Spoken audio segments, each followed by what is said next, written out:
Professor Hawking has influenced me in many ways, and I am inspired by Chapter 7 of his book A Brief History of Time to make this video on Hawking radiation, which is one of his big achievements. Hawking radiation is the radiation released by a black hole. It is named after Professor Stephen Hawking. I am going to explain the Hawking radiation in 3 parts below. Firstly, we have a black hole, a celestial body so massive that not even light can escape from its gravitational pull.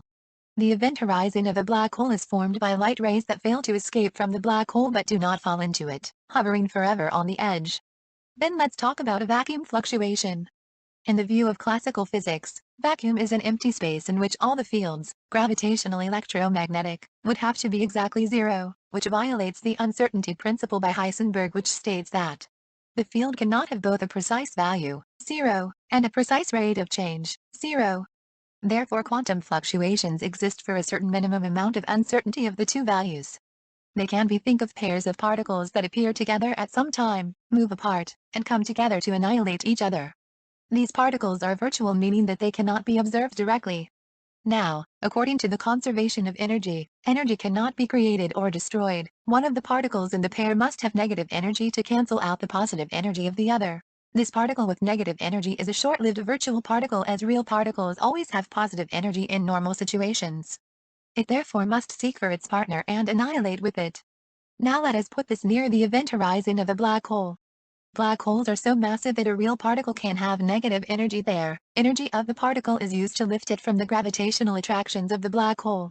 It is therefore possible for a virtual particle with negative energy to fall into the black hole and become a real particle antiparticle that no longer needs to annihilate with its partner. Its partner may fall into the black hole as well, or escape from it with positive energy as a real particle antiparticle.